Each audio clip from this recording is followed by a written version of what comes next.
during my addiction, my cousin was in prison down in California. Long story. And I know now that in that point he was grooming me to be a part of the LaVeyan culture, which is LaVeyan Satanist. So to be a Satanist and to be a high priestess and have altars. And so I was immersed in it for months and months and months and months, wearing pentagrams. And then the life started falling apart more. And now I know that's why.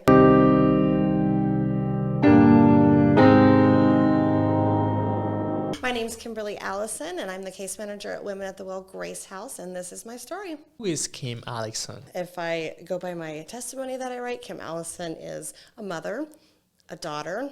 She's a U.S. Army veteran who served her country for 10 years. I was a nurse in the military.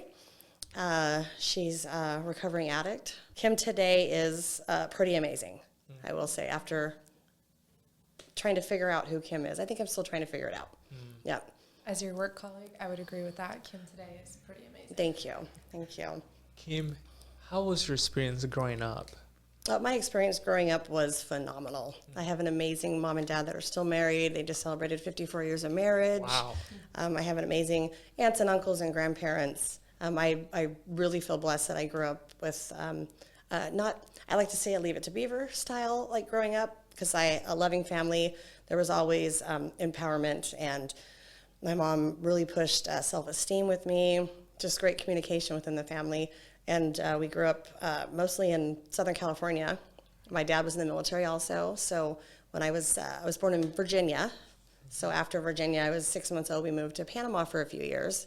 So I spent the first 3 or 4 years of my life in Panama, and then back to California, and just kind of stayed there until we moved up to Oregon on in my junior year of high school from California. Yep. How was that growing up, being in California? It was fun. I mean, we didn't know any different. We spent a lot of time with my cousins and family. So, like, those were the good times and the fun times.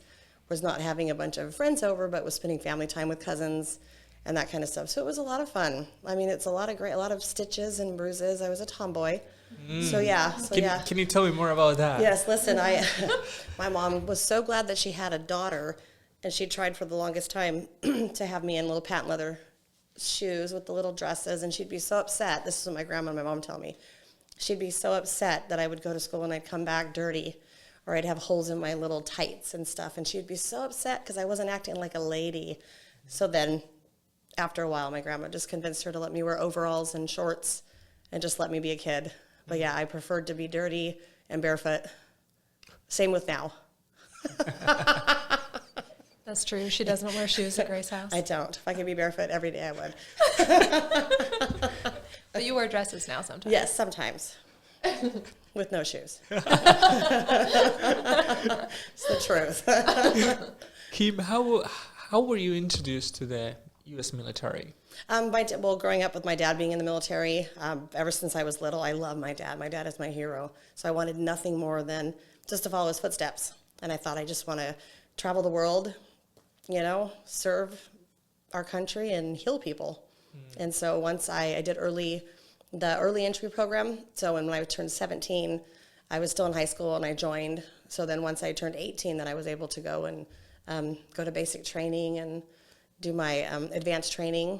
And then I initially had joined the reserves. So when I came back to Oregon, I was in reserves for about a year. And it just wasn't for me. It was too much free time on my hands and I needed more structure. So I went ahead and went full Army, active duty, and then that was it. Yeah. I got out in 2002. 2002, so 92 to 02. Wow. Yeah. That's awesome. You mentioned a drug addict. Tell me more about that. Being an addict, it stemmed from being in the U.S. military. It was right before, probably about 8-10 months before 9/11 happened. We did a TDY, which is a temporary duty station where they send you somewhere to do training. And I went with a handful of other soldiers that I had served with side by side for almost 3 years. And I was, at that moment, assaulted, so a military sexual assault survivor. So that happened. And I don't want to talk about the military, but that's just kind of what it is, the good old boy club back then. A lot of stuff gets brushed under the rug, didn't get any support. And so I kind of spiraled at that point, and that's when I decided, actually that happened. And then 6 months later, September 11th happened, and I was just done. My husband at the time, we both had a child, and we were having issues in the marriage, and so I just decided I'm gonna get out, honorable discharge, and go back home. And it was a stressful exit from Germany. We had to get out in the middle of the night. I could keep going about that, but yeah, ex-husband, trying to keep us there, keep our passports and all that stuff. So we finally, with of course, with my parents' help, were able to fly back to Oregon, and then never told anybody about it. Nobody knew anything about it up until maybe 4 years ago. My parents finally found out at a testimony for Grace House that I was a military sexual assault survivor. And so I had a lot of untreated PTSD, too much pride. So I just drank, which I was drinking anyway in the military because they condition you to do that. Not everybody, but that's where that started. And then it just, mental health, and it just spiraled. And then that was just it. Wrong people, wrong time, small town. Try this, try that. And I figured, I didn't get to have that fun when I was younger, so let me have that fun now. Not really fun. But it just got out of hand, from alcohol to methamphetamines to everything. I ended up being an IV drug user, good 10 years in addiction for dangerous drugs. Yeah, IV drug use. And then, the separation with family, they didn't know what to do. So they had to kind of push away, tough love had to keep me out of their circle because they just didn't know how to help me. And so that was years and years and years. Yes, years and years. Jails and institution. Jail? Yes, I've probably been arrested, I would say, probably 12 to 15 times. And then I have quite a handful of convictions. And then they just increased in severity up until, the end part where, was obviously dealing and doing drugs, and we got busted.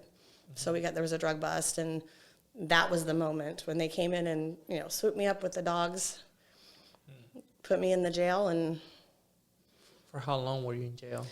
the last time, which was 8/15/14 is my clean date. So that is the day. I think it was like 2:00 in the morning. That day is when the dogs came in, the police came in, and I got in the back of that cop car, and I was just relieved because I knew that this chapter was done.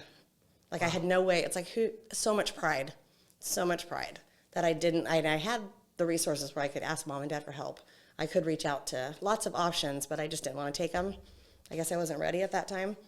Yeah, so then I was in jail at that point till probably just 2 months because they fast-tracked me because I said I want to plead out and I want to go to prison.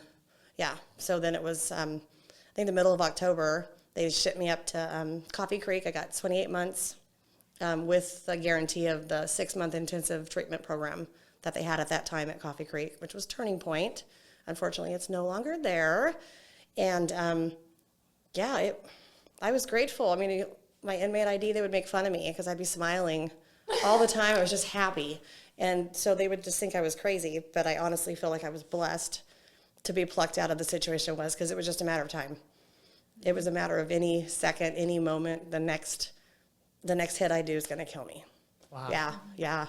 So I spent my 40th birthday, in prison at Coffee Creek and intake, and it was the best birthday. Yeah. That's kind of the opposite. It really was, because I just knew. I knew that I was killing my parents with what I was doing, and I didn't like who I was and the things that I was doing. You're not a bad person, but when you're addicted and you're sick, you do bad things. Yeah, so it's just a matter of time before it spirals even more out of control, and there's even more serious, consequences. So I felt grateful. Yeah. Wow. And how was your time in prison? Because, you mentioned that you were happy and people thought you were crazy for that. Yeah. How was that for you? I can say from my personal opinion that here in Oregon, Coffee Creek is not that bad. Okay. I mean, if you watch other prison shows, I'm a different breed. I'm like a chameleon. From being in the military, you can pluck me out of one situation and put me in here, and I'm gonna thrive, and I'm just gonna just kind of blend in and be a part of it. So it was great because I don't know. They tell you when to get up. They tell you what to eat. Structure. Mm-hmm. structure. So I didn't have to think of anything except for my job. And I read a lot of books. Met some great people, but I didn't stay in all that drama because it wasn't my thing, so I went in, and I tend to do this in other situations in the past. I go in and they'll know that I am a U.S. Army veteran, disabled, and I get paid for being crazy. That's how I would lay the tracks. Even when I was with dealing drugs and in my addiction, kind of my little town knew, don't mess with her, she's a crazy veteran. And I liked that because it kept people away. And it kind of kept that protection. So even in prison, they're like, oh, well, she's a veteran. So I didn't have any problems in prison. I met some amazing women, had some, not altercations physical, but verbal, because they're women.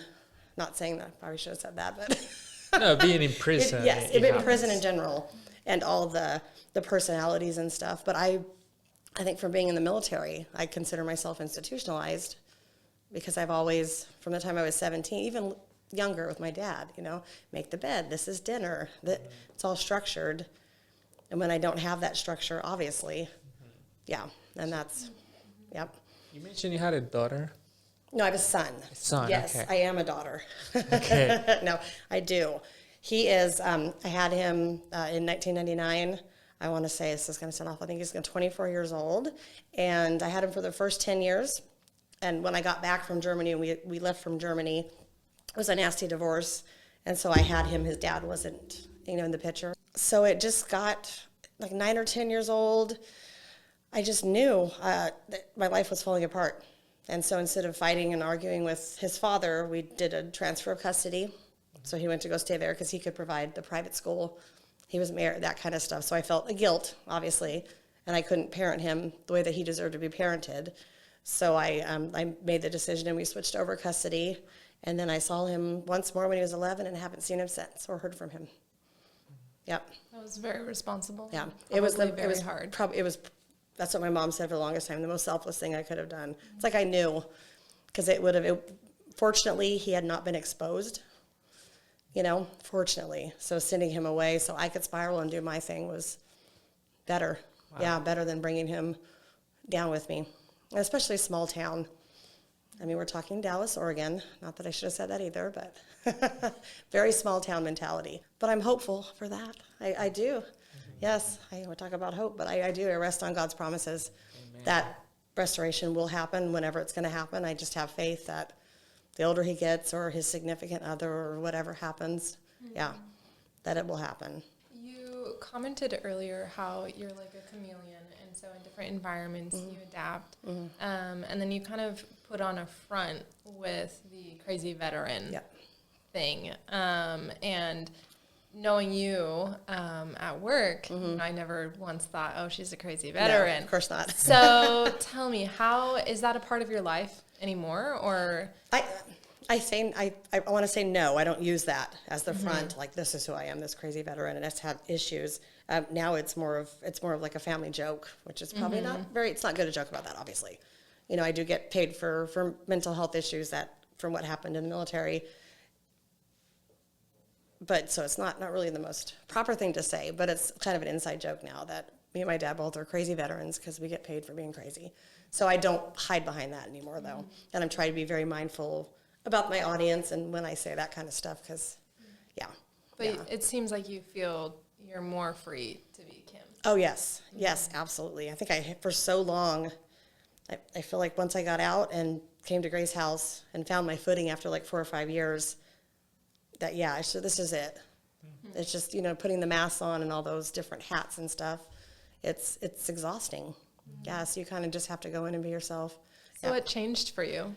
What changed for me? Yeah, when you came at Grace House and you felt this is it. What does that mean? I did. Well, I knew I felt that when I was in prison and I did treatment. I struggled in the beginning because I did trauma comparing because I thought my upbringing was amazing, so I don't have it as bad as these people because they had this, and then I finally realized that all trauma is trauma and that everybody's story is different.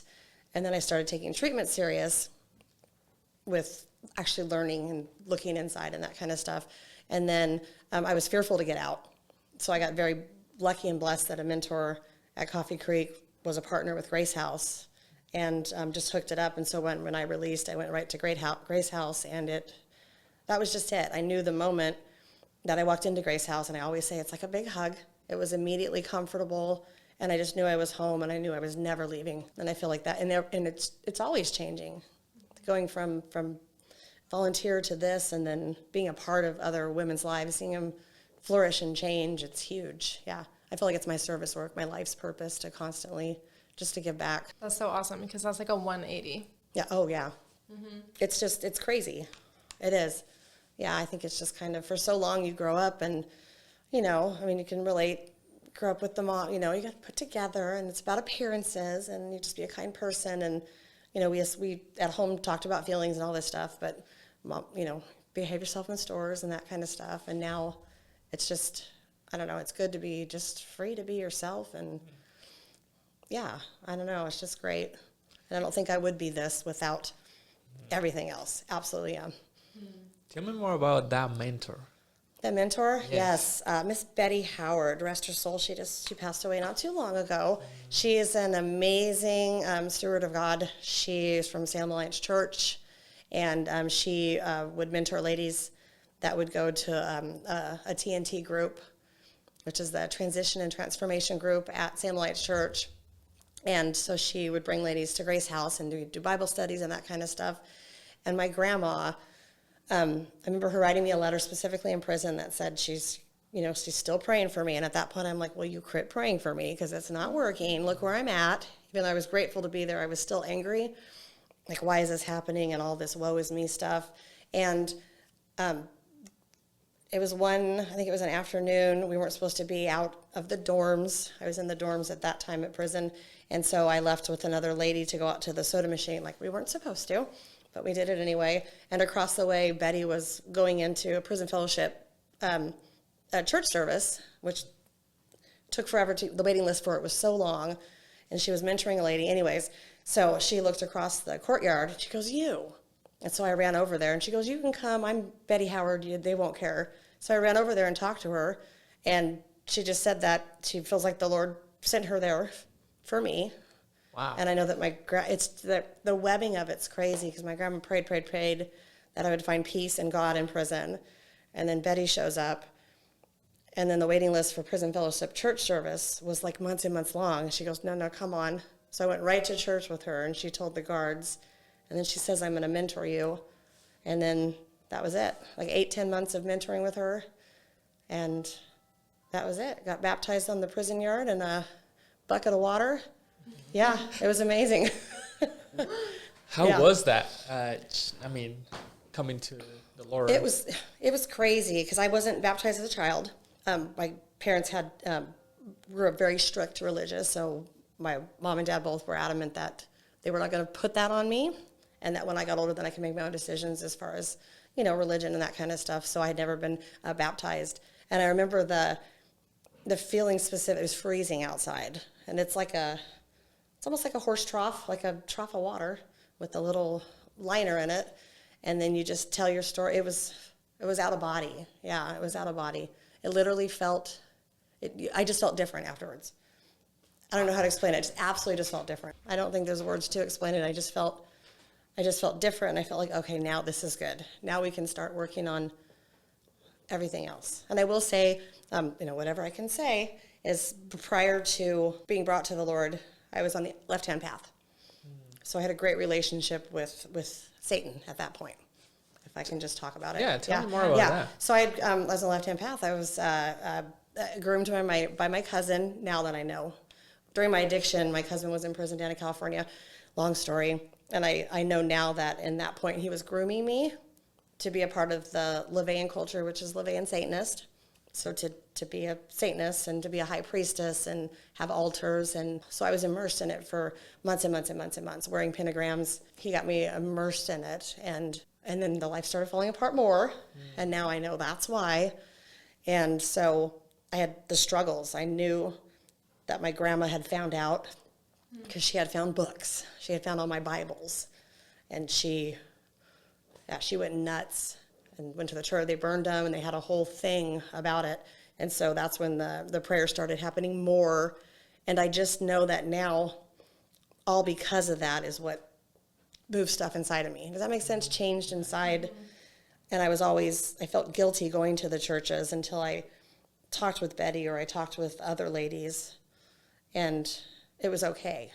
It was okay to have whatever ookiness you had, and then and being washed clean and starting over. None of that appearance sort of thing. It was, we want you as you are, no matter how that is. Right, yeah. So it's crazy. It's crazy. Can you tell me more about how did that look like being part of that religion? Of the old bad religion? Yes. I think like with any group, any organization, if you feel some sort of like you have control and that you've got the power and you're making your own decisions and you feel good about it and you've got this community that support you, and then you have other people in the community, other community, your physical community, that are fearful of you.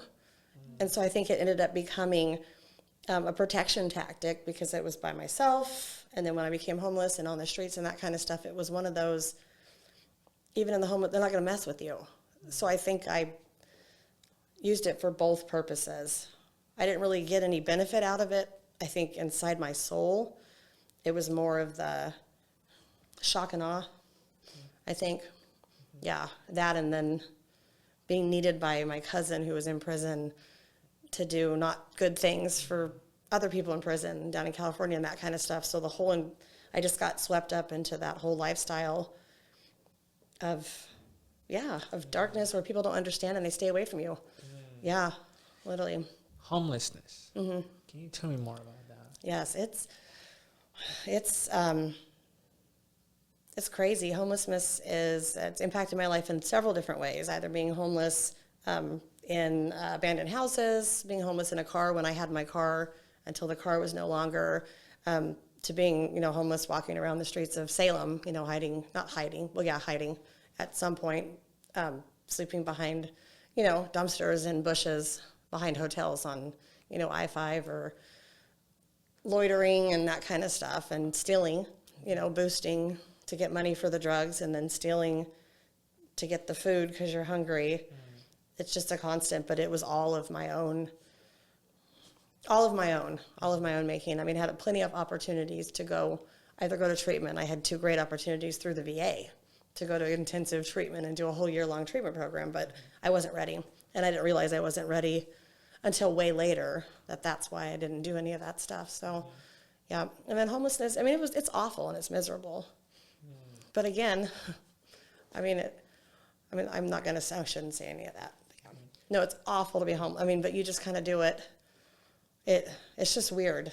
My stretch of homelessness was not, it was maybe 3 or 4 months of actual, on the streets. And then you bump into people from your past that, you might have owed debts to, who in turn intimidate you and kidnap you. I've been kidnapped several times, been thrown in the back of U-Hauls, been taken out to places because, you know somebody that owes this person a debt, and that's your... Wow. It's crazy, yeah. Wow. Yeah. So people that are watching, they may not know what it's like to be homeless. Mm-hmm. So I wonder, what is something that you want to remind those people watching and listening every time they see a homeless person? Like, what? Does that make sense? Yes, it does. Yes. I think when you see a homeless person or an unsheltered person in our community, it just needs to be like a mirror. Like, just look at that person like as if it's yourself or one of your loved ones. And they're just a human being. I don't know how else you just smile and don't look away. Don't walk around. Everybody is different. I understand you have to be safe and that kind of stuff. But a lot of times, when I was homeless and panhandling, people didn't want anything to do. Go get a job. Quit being a loser. Quit using. I didn't realize how hard panhandling is, because people are not nice. And even if it's just a kind word or a smile, which even this was years ago when I was homeless, people don't even look at you or give you eye contact like you're subpar human. Yeah, so I think just, meeting them where they are and just smiling and talking to them, and genuinely, if you want to know what they need, genuinely having a conversation with them. Yeah, as long as it's safe to do so, obviously. Let's talk about hope. Mm-hmm. You were able to know the Lord in prison. Yes. What changed in your life after that? Everything. I mean, absolutely everything changed. Everything just started falling into place. I know treatment made sense. It's like on all of everything I was going through and past traumas, it made sense. Like, why do you do what you're doing? You know, I always throw up that Bible verse, and it's going to sound awful. I don't remember it. You know, Paul's in prison or whatever, and he keep like wondering, why do I keep doing the things that I'm doing when I know I shouldn't be doing them, but I keep doing them, just not having that guidance. And it just changed my mindset completely. And it was just like, this is what we're doing. I'm done. It So did, yeah. It was kind of psychoeducational then? Yes, absolutely. And then getting out and then having that church community and having a Grace House community and building pro-social friends that are believers and that are positive people is constant, and that never goes away. And I think that's just what keeps me going. Yeah. Something I've been hearing from your story is how much your environment has contributed to whatever your life looks like. It was, the wrong place, the wrong time when you got caught up into drugs and that kind of lifestyle, and then meeting somebody and then being put into a new environment, and you're able to flourish to be, the person you want to be, right, and who you are today. Yes. I think in the past, and I say that, I don't know if this is all for all military people, but I just will fit in. And sometimes I've noticed, and even now I'll sometimes still do that, where I will change a little bit to fit in with this part. But now it's positive stuff, if that makes sense. Does that make sense? Yeah. Like even now I just keep my circle small. Grace House is my family, and then our support. That's it. I mean, I don't have a ton of friends because I think quality is more important than quantity. And I think it's I'm super selective about the energy and the people that you have, especially with the work that I do. Yeah. You're around people having hard times, so you're around the negativity or the ookiness, or stuff will get brought up, but it's a constant teaching tool. Grace House. Yes. Tell me more about Grace House. Grace House is amazing. Literally paroled there in January of 2016 from prison. I was a client there for 3 months. I would have stayed longer. I got a little itchy, and we got a great apartment with one of the ladies that was there. So 3 months, moved out, went right back, was volunteering. And then receptionist position opened, so they asked me if I wanted it. Yes. Assistant case manager, I'd volunteer. I mean, I would do it for free anyway. I would. Grace House is amazing. I felt, absolutely. Grace House saved my life, because if it wasn't for Grace House, then I wouldn't have paroled anywhere else. I told them, just keep me in until we find a suitable place, because I couldn't go back to, the old stomping ground, so to speak. And then there was other transitional housing programs that weren't a good fit for me. And so I didn't even know about Grace House, and then all that happened. I just want to highlight that. That's really incredible that you said, keep me in until there's a proper place for me to parole. Because a lot of people are itching to get out, and they just will go wherever they can. Yep. I just knew, that if I get out and I go back to the old same place, and if I don't have a support or a mentor and structure, and that it's just not going to be successful. What is your advice to people who are struggling? They maybe are struggling with alcoholism and other type of addictions. What would you tell them? I would say don't give up, and don't be hard on yourself. Hold yourself accountable, but don't be hard on yourself. Addiction of any sort, whether it be, dangerous drugs, alcohol, food, shopping, sex, porn, whatever it is, it has a hold on you. And I think it's just giving yourself a chance, not being too hard on yourself and reaching out. I think that's the biggest thing, is just one person, just say help, or just, what do I do? I'm at a loss. I think that's the biggest thing, because for so long I didn't. And you play the game of, I've got this full-time job, I work for the state, I got my stuff together, but you don't, because you're falling apart and you're doing drugs. Yeah. So I would just say, don't give up. And sometimes it takes more than once, just every day, one day at a time. If you could go back and tell yourself something before you met your mentor, when you had opportunities to reach out but chose not to, do you think there's anything you could have said that would have reached you? I don't think so, and I don't think I would want to. I feel like everything where I'm at right now, with my amazing, husband and my family and Grace House and these great new friends and opportunities I have within the community would not have happened have not the stuff in the military happened and I absolutely believe that everything happens for a reason and for a purpose. And I know a lot of people say I'd go back and I'd change. Of course I'd change. I would talk with my son more and all that, but it's unrealistic. It's kind of empowered you to be who you are today. Yeah. And I think that's why working at Grace House with the clientele we do, and even just in the community and all the community supporters, you see it all the time, and you just have to be, I don't know, I just got to be happy and smile. And I know it sounds really cheesy, but literally you can fake it till you make it. That was my biggest thing. Be so grumpy and angry, and I would just pretend to be happy and silly and goofy, and it just releases something, and I do that now, obviously. You can tell that, yeah. I do it at home too. If I start to have negative thoughts or start to feel down, I'll just, I don't know, sing something or do something stupid to make myself laugh and snap out of it. So, but everybody has different coping skills. Everybody does. Yes. Yeah. How were you able to overcome the anger and the pride that you were dealing with? I think once I think being baptized and coming to the Lord was a lot of humility, and I learned about what that means, and to humble yourself and to ask for help. It took a while. I mean, I still struggle with asking for help, but not as much as I used to. And I think the pride is always, I think us as humans, I'll speak for myself, the pride's always there. I just know when to keep it in a check and when not to have too much.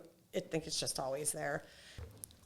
Tell me more about your sleeve tattoo. Oh, listen, it's a work in progress. Okay. It's been probably 5 years with one tattoo artist. So we started.